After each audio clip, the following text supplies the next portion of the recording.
Hey guys, this is Nicole and Ash with Read With Me Sis, and we are here today to give you guys another unapologetic and unprofessional book review. So today we are doing A Court, This Cruel and Lovely series, also known as A Kingdom of Lies series by Stacia Stark. If you guys haven't checked out our channel, we do a lot of different reviews, so go ahead, give us a follow, check it out. But this is what we're doing today, so we'll hop in. Ashley will give you kind of an overview of what the series is about. We're doing no spoilers today, so feel free to stay for the whole thing. Won't be super long, but we are going to talk about just the series as a whole, as well as the individual books a little bit. There's 4. So yeah, Ashley, go ahead, kick it off. Let us know what this is about. So if you guys were following along, I think maybe it was like 2 weeks ago, I posted a story when I first started this book in the series, and I was raving. So I was really excited for Nicole and I to get together and do a review on this. So this book starts out, it is a romantasy series, so just to kind of get that off the table. And it starts out following a female main character named Prisca. Prisca lives in this kingdom where all of the humans are expected to sacrifice their power when they're born to the gods. And there are some humans that kind of unexpectedly get to keep their power, and they're viewed as corrupt. So that kind of sets the stage and gives you some background into like what's happening in these kingdoms. And Prisca just so happens to be someone that kept her power. And so we meet her as a young adult, and she is essentially seeing that she has this power, and then someone finds out about this power, and she has to like flee her kingdom and like run for her life essentially, because anyone that is considered corrupt is burned. So like really gruesome death, really scary, but essentially everyone views them as like these terrible people, and that the gods, you know, want them to burn because they didn't give their power to the gods. And so she has to flee her kingdom, and in the midst of that, she meets this man that she has been dreaming about, and he is a mercenary. And so she essentially makes a bargain with him. So he helps her survive, and she's going to help him get into this kingdom with these powers that she has, that she's been secretly keeping for years.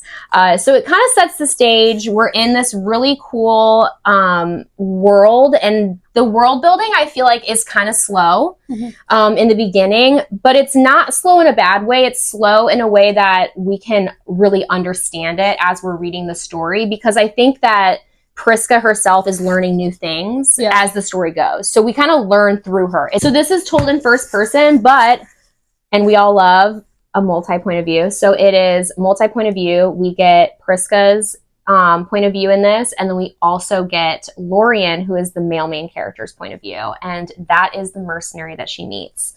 So we kind of learn along the way with them about this world, and it kind of turns into this like really cool fantasy story. There's romance, there's like kingdom corruption, there's multiple magical species, and it's a really fun read. It's a really fun read. Yeah. Oh, it started off so good, right? So strong. I'll just go into my likes here. So very, very strong start to the series. I'm just going to cover kind of like the whole series as a whole. I think just picking up, like, you're very immersed into this world, like Ash said. So you're kind of learning as the characters learn. It's really cool. Multiple points of view for the first couple of books. It's just the 2 main characters. And then after that, you get a couple more points of view thrown in, which to me was really cool. It gave like Throne of Glass vibes. If you've ever read Throne of Glass, there's a lot going on, but like in the best way. So I really like that you got the multiple points of view, especially because one of them is like one of the villains. So that's really cool. I don't think we ever normally get like the POV of a villain. Like a true villain. So it's like really cool that we got that in this book. And then just the story and like the found family, I really liked all the side characters, all that good stuff throughout all the books. But it did feel unique for the most part in its own way. We'll get to the dislikes in a little bit, but like for the most part, I really did enjoy this book. I loved, like I said, the multiple points of view. Just Prisca and Lorians' story I thought was really, really cute. Plus you get a couple other side romance stories, which I also really like, because I feel like sometimes when the main character is like, their story kind of starts plateauing, where it's like, you know what's going to happen, you're kind of there, so that sometimes the author throws in like an additional like, hey, what about these characters?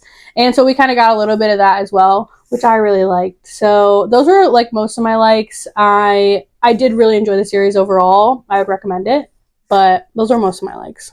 Yeah, I think my likes were similar. I liked, so there is a interesting magic system where there are like different magical species within this world, which is really interesting as you kind of learn about them and kind of how everybody originated. There's also gods.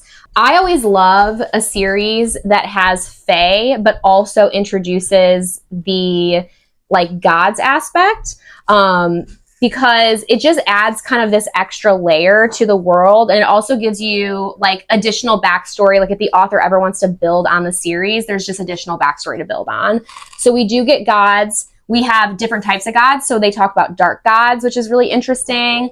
But so I loved that. I love the multiple point of view aspect. That I think is what mostly gave me like Sarah J. Maas vibes, like Throne of Glass vibes.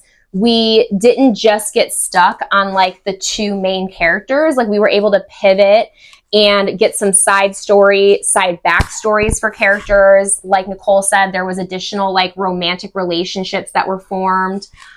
So I really appreciated that.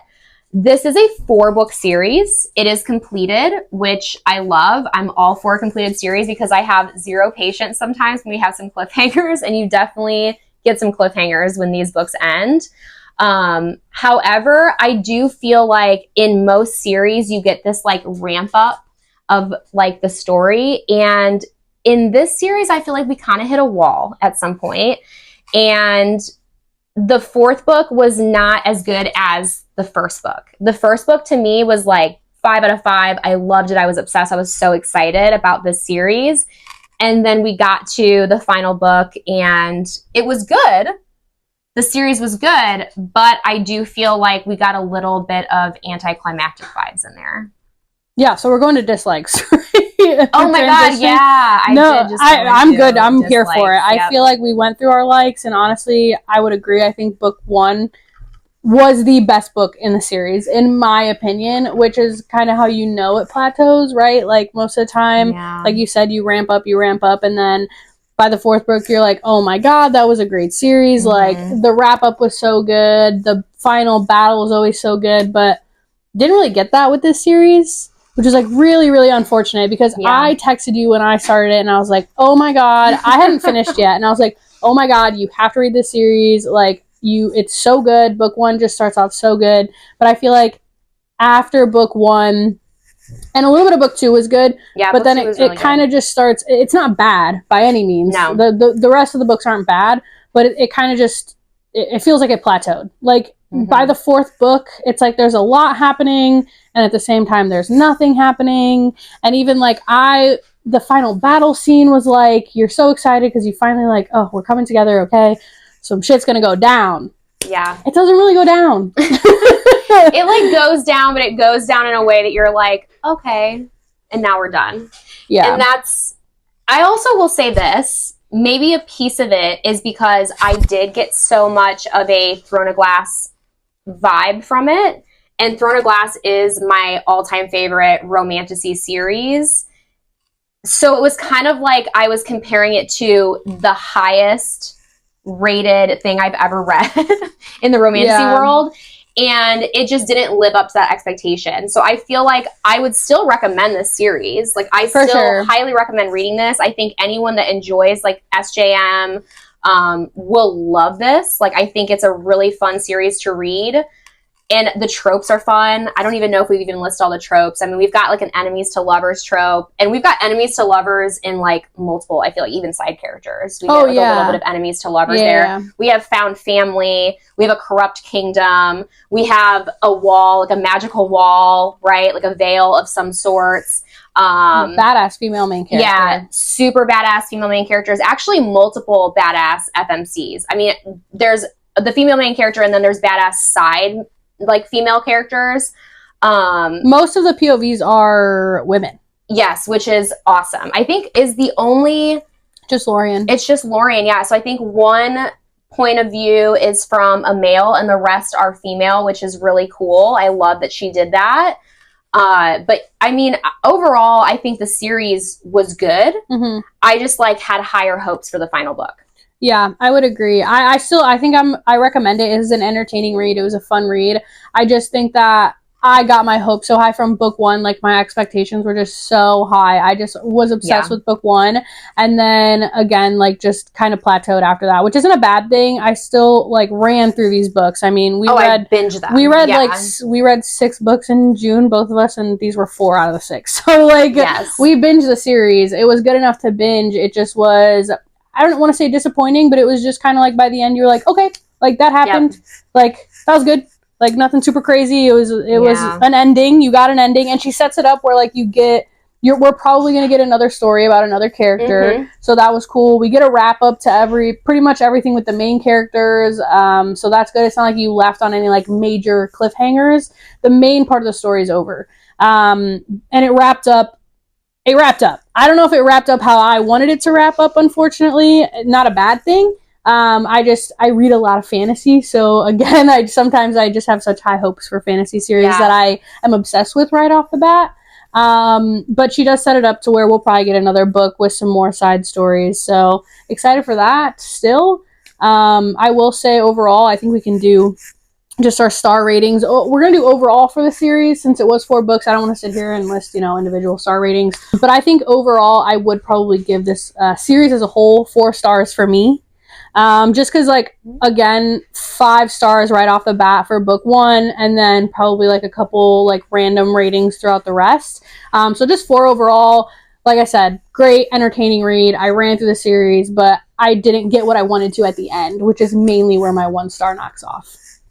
I think I'm similar to you. I would give this overall series a 4 stars. I love the multiple point of views. I think that the story as a whole was really cool. The plot was really cool.